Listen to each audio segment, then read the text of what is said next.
Hi, ladies and gentlemen. Today we are going to be reading chapters 19, 20, and 21 of The Tiger Rising.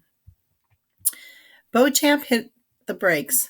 "We're almost there," he said. "You got to close your eyes so it's a surprise." Rob closed his eyes and the Jeep went forward slowly. "Don't cheat now," Beauchamp said. "Keep them eyes closed." "Yes, sir," Rob said. "All right," Beauchamp said finally. "Go on and open them up." He had pulled the Jeep up as close to the tiger cage as possible without driving right into it. "Tell me what you see," he crowed. "Tell me what is before your very eyes." "A tiger," said Rob, and he let his mouth drop open. He tried to look excited and amazed. "Damn straight," said Beauchamp. "King of the jungle, and it's all mine." "Wow," said Rob. "You own him?" "That's right," said Beauchamp. "Fellow I know owed me some money, paid me with a tiger. That's the way real men do business, in tigers.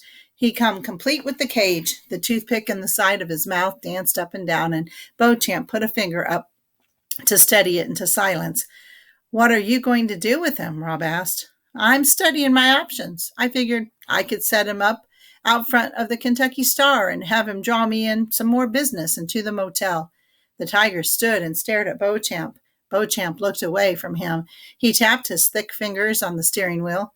"I also might just kill him," Beauchamp said, "and skin him and make me a tiger coat. I ain't made up my mind. He's a lot of work, I'll tell you that. He needs meat twice a day, and that's where you come in.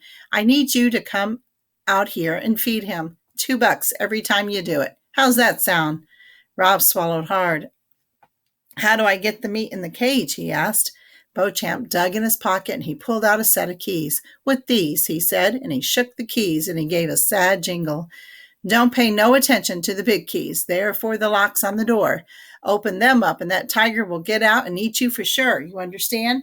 I ought not to give you this whole set, but I know you won't open that door, right? You ain't no fool, right?" Rob, terrified that keys to the cage existed and that he were about to be handed to him, and that they were about to be handed to him, he nodded. "See this tiny key?" Beauchamp said.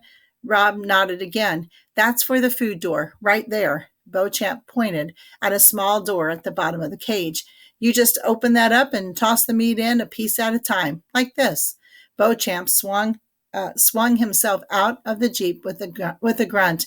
He reached in the back seat for the grocery bag, took out a piece of meat, and bent over the unlocked the tiny door, opened it, and threw the meat in. The tiger leaped forward, and Beauchamp took a quick step backward, stumbling. "That's all there is to it," he said, straightened up. His forehead was shiny with sweat, and his hands were trembling. "What's the tiger's name?" Rob asked. "Name?" said Beauchamp. "He ain't got a name. You got to name something before you toss it a piece of meat." Rob shrugged and blushed. He bent over to scratch his leg so that he wouldn't have to look at Beauchamp's sweaty, angry face. "You want to get introduced proper?" And Beauchamp in a mocking voice. "Well then, get out of the Jeep." Rob climbed down. Beauchamp grabbed hold of the fence and he shook it, and the tiger looked up from the meat. His muzzle was red with blood. He stared at Beauchamp with a fierce look in his eyes that was familiar to Rob. "Hey!"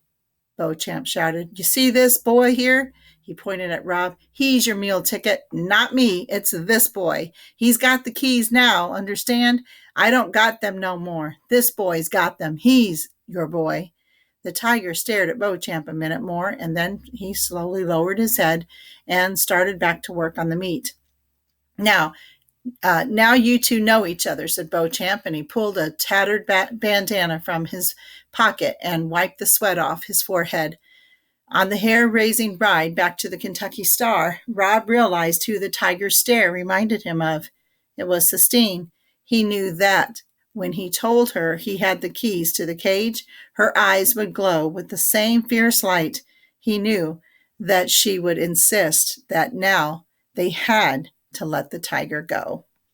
All right, boys and girls, stop and jot. Make your predictions. What do you think is going to happen? Do you think Rob is going to do what Sistine wants, or do you think he's going to, make the best decision for what he knows will happen if he lets the tiger go?